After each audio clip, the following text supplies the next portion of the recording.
monsters stomping around the room. We're monsters stomping around the room. We're monsters stomping around the room. We stomp, we snort, we roar.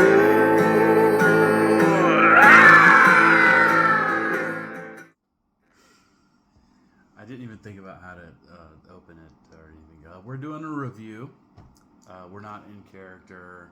We just we're on vacation for 4th of July, and we ended up booking this little cabin in Helen. Ended up? I thought that was the plan.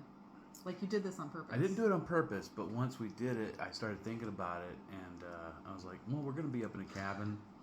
And so what I'll do is introduce her to the Evil Dead franchise, so we could start watching a bunch of movies about a creepy cabin in the woods. Right. So that's what I did. And the weeks leading up to this vacation, I said, hey, we should watch this old movie, and you'll really like it eventually, because right, eventually. The first Evil Dead movie is a straight-up horror, very low budget, but then it leads into, kind of blossoms into a really funny and fun adventure, and it erupts into the Bruce Campbell show, basically. Right. He gets to show off, and it's a fun adventure. Okay, but take it back to the first one. To the first. The first one is called The Evil Dead. Evil Dead, right. And then the second movie we watched was The Evil Dead 2, Dead by Dawn. Oh, it had a subtitle? Yeah. Or it's not on the... It doesn't show up in the title. Oh. I think on some of the released okay. VHSs and DVDs, they had the subtitle of Dead by Dawn. But at this point, when they do it, it's almost like... okay, wait, hold on. We gotta go back to the first one. I'm just... Okay. We gotta do this one at a time. He's so jumping ahead. Okay. There's so much that the first one, Evil Dead, right? Basic, early 80s horror film? Is that what it was? Like 81, I think? I don't know that I'd call it basic. It wasn't... It was almost like it was going to be a slasher, and there's a lot of body horror. Mm-hmm. But they incorporate that demonic possession. Right. And, but I mean, it seemed kind of corny and campy, but not on purpose. Like, they were trying to be scary, and there were definitely some parts that were pretty dang creepy, you know, especially if you're a visual type of person. But it still had that... I mean, even the original, cult classics are kind of the same thing. Friday the 13th and all of them, they all kind of have that same kind of corny feel, because they were the originals, you know what I mean? So today, to us, we're throwing around the word original too much. Because Friday the 13th itself was just cashing in on Halloween. Right. But the first Halloween was kind of dorky too. But it was its own new thing. It was. And it was extremely scary at the time that it came out. Yeah. And I think that this came out at a time when it was much scarier. You couldn't see all the strings, so to speak. Right, the special effects. And it was kind of an original thing that you're not expecting. When you go in to see Evil Dead, you're exposed to the Friday the 13th movies and all the slasher movies. So you're kind of getting what you want if you're into that sort of gore fest. But it was also that really cool paranormal thriller that nobody was really expecting at the time. The whole demonic possession thing. And it was creepy when Ash's sister is sitting there rocking back and forth and giggling and stuff. That was off-putting. There's definitely creepy parts. And if I watched this as a child back in the 80s, it probably would have scared the crap out of me. My experience with the franchise is that I actually saw Army of Darkness first. Oh. And so I was expecting it to be just completely fun, more action adventure than horror. Okay, but that's the third one. Yeah. We were talking about the first one. So now second. It's hard to keep myself. The second one is called Evil Dead 2, as you mentioned, but it's not a sequel at all. No, they kind of remake it. Yeah, it's kind of like, because it's Ash, it's the same character, Ash, but it's like he's never been to this cabin before, and everything's all brand new. Yeah, and Evil Dead 2, he's just going up there with his fiancée. Yeah, instead of a whole group of people. which I don't get because they introduced people who were just kind of roaming around in the woods anyway. I don't get it. I think that we could have started off Evil Dead 2 with just him freaking out in his car that he can't get away from the cabin. Right. And just returning, and then, like, if they wanted to, the weird couple that shows up, the Billy Bobs, whatever it was. Guys. Bobby Joe and... Bobby Joe and Jim? I don't even remember. I don't remember, yeah. But they could have showed up, and we could have gone from there on. I don't know why they stepped back. I'm sure there's some director's cut that tells the whole story. Probably. But this one was much more tongue-in-cheek. I mean, they Yes. were purposely going for some of these laughs this time. Yeah. Like the whole where his hand gets infected, you know, and he's like, And it's got in my hand. And we get to see the acting chops of the physical comedy of Bruce Campbell, yeah. But more than that, we kind of get deeper into the lore, I think. Yeah, they definitely give us more backstory for the whole Necronomicon thing. The daughter of the professor shows up in the second one. Oh, yeah. Which still don't need to rewrite the beginning of the movie Right. for that. But yeah, more of the demonic lore. In the first one, it was kind of like just like that was the excuse for all the blood and guts and gore. And this one, they actually give us a little bit more backstory. By the way, the first thing I looked for when we came into the cabin was a Necronomicon. which They didn't have. I wish I thought about it. I would have gone out and bought one to leave to here. leave here. So then eventually, it's a long play. Like eventually, like could be like dozens of people come and go. Eventually, somebody's going to come in here and look through the books and be like, "The Necronomicon Ex Mortis? Right. Oh no!" But anyway, And I was extremely disappointed that there's no fruit cellar adjacent to there this is no fruits. one-room cabin. But anyway, so number 2 is pretty good. At the very end, though, in order to stop the evilness, they read from the book again, because that's how they started everything, of course, reading from a book. You guys, if you find a creepy book bound in human skin and ink with blood, please don't read out of it. I mean, come on! Don't go and translate the dead language inside. Really? Anyway, so they read from it again to open up this portal to send the evil away, right? Except Ash gets sucked into the portal along with his... What the heck kind of car is that? Delta. The It's a Delta, along with his Delta. I always thought it was a Buick or Oldsmobile of some Delta, sort. Buick Delta? I don't know. It's a Delta. He keeps calling it a Delta. But anyway, because it showed up in the first movie too, and now it's here in the second movie. And they get sucked back in time. At the very end of the movie, he's there surrounded by like all these medieval, what is like the 13th century or something, and they're all fighting the Deadites. Here's where we finally get introduced to the term of what these evil dead things are called, the Deadites. The lore grows more, Yeah. and the demonic force is the Deadites. And at this point, he's got a chainsaw in the place of 'cause his he lopped hand, off because he his cut arm. off his evil hand Spoilers. and hooks on a chainsaw in like 10 seconds. If you don't know anything about the Evil Dead, it's about the hero, Ash Williams, who's kind of a jackass. He is a true anti-hero. He is, yeah.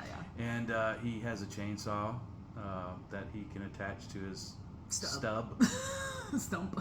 He can, if he's in peril and somebody throws the chainsaw into the air, He just can catches it. Whoosh. he can leap into the air and throw his hand out and just It clicks on nice and tight. it connects. Groovy.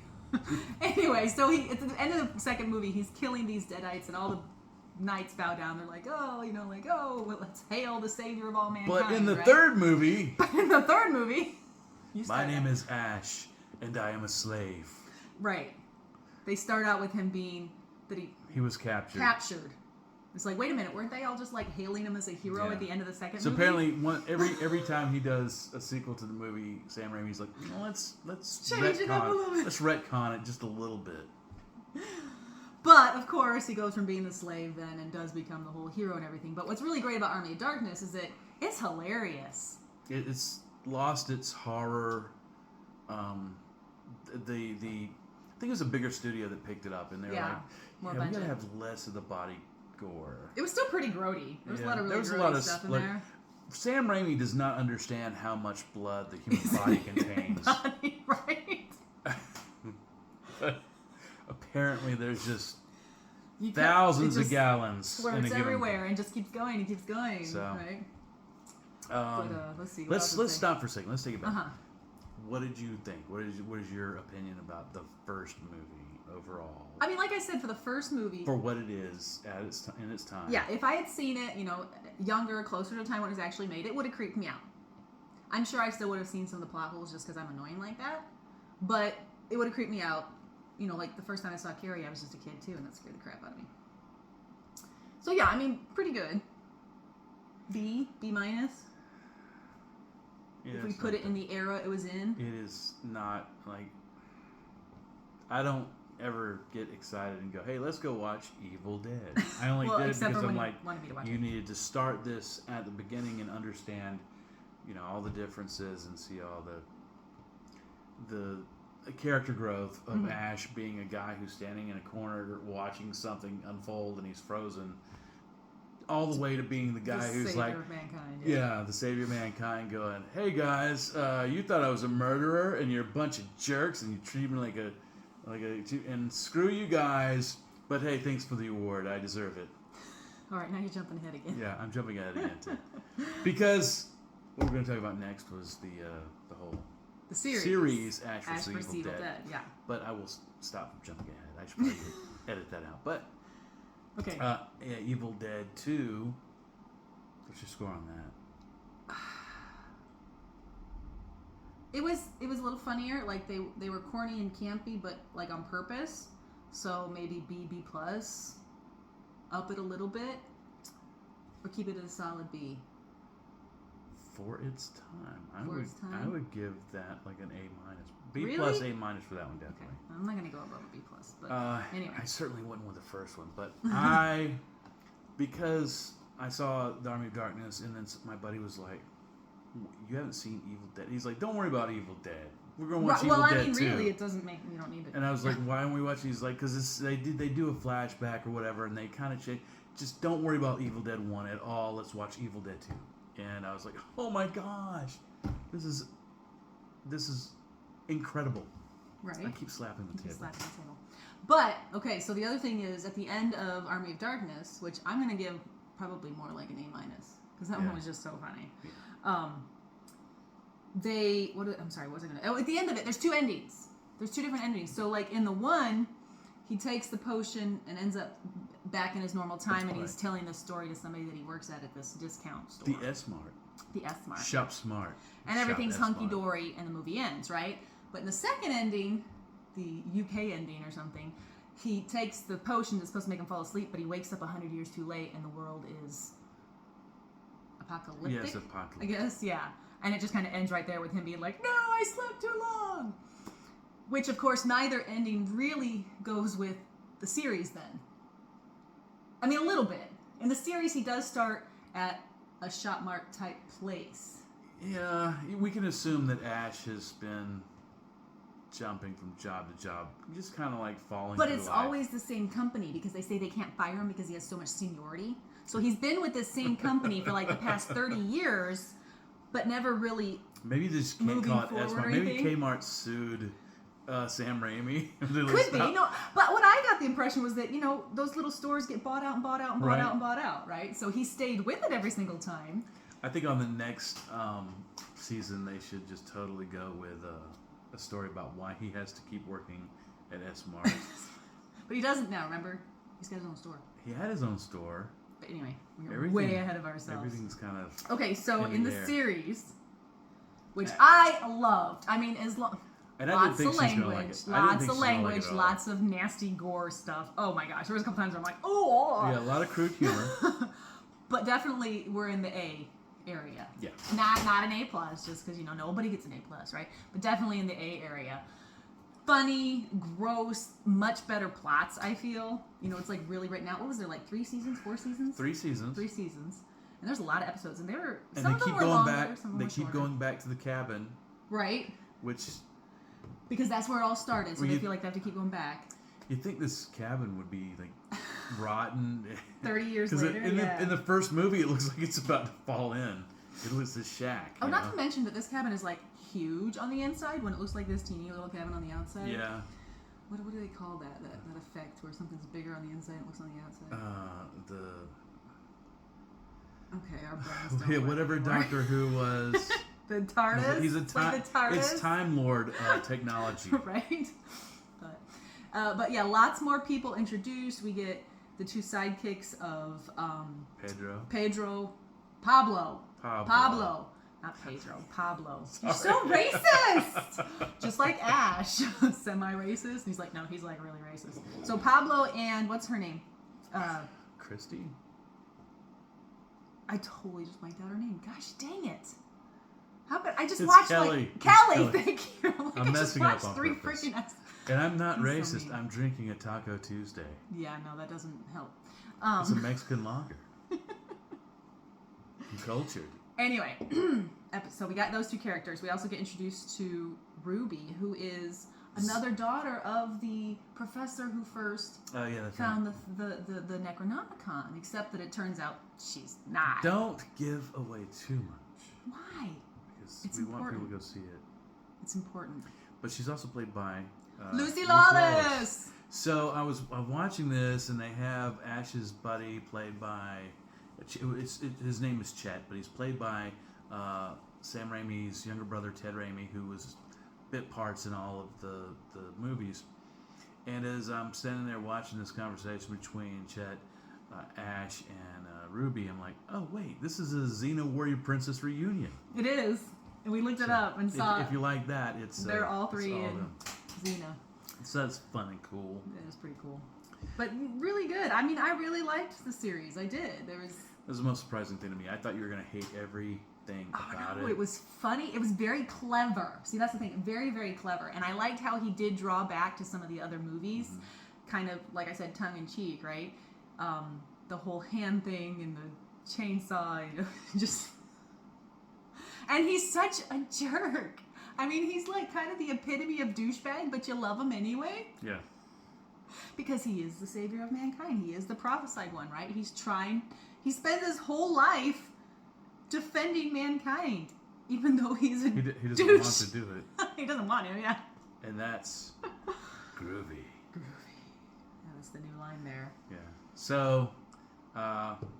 But then... I orchestrated all that just to take her to a cabin in the woods. Well, and so that he'd let me watch Multiverse of Madness. Oh, yeah. Because apparently Sam Raimi directed it. So then Bruce Campbell's in it, and of course he's punching himself in the face with his... Stop giving away. You can't spoil things like that. And I'm dying. And then he's all like, well, now we gotta watch the Spider-Mans, because he did those too, and guess who's in each of those? Isn't it great to see like an old movie that you've seen 100 times before, or at least a few times? Right.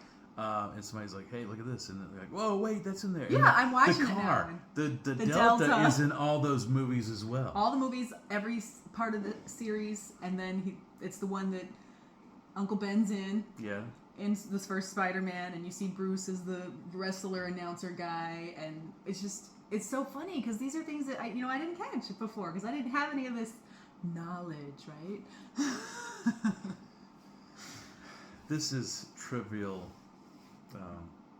pursuit type of knowledge, which means it's trivial. But it makes things more fun. I mean, seriously, in Multiverse, I would have thought that part was funny, but I wouldn't have really gotten it, you know? Yeah, if you didn't know. So instead of just being like, ha ha ha, that's funny, it's like, oh my gosh, that's hilarious! Just ups the whole ante there. So the whole backstory, like just dozens of hours of watching horrible stuff so you could get the in It wasn't joke. all horrible. I mean, we went from B- to A. Swallow your soul, swallow your soul. So we're looking forward to the 4th season. Yeah, are they going to do another one? I hope so. I hope so, yeah. They kind of left it at a big cliffhanger. A cliffhanger, yeah, definite cliffhanger there. Poor Pablo. That kid goes through a lot. I was going to mention that Pablo is like... When I first saw him show up, I was like, oh, this guy's going to get on my nerves. I hate sidekicks. But he won me over. Yeah. Yeah. Very Love lovable. Pablo now. And he's kind of like the mini savior. Yeah. And Kelly's just... She has anger issues. Yeah. So your average woman. Wait, I mean, she's strong. Yeah, but why does she have anger issues? She's strong and independent. It's always the men's fault. That's why they call it menstruation. Exactly. All of our problems start with men. Speaking of huge amounts of unnecessary blood.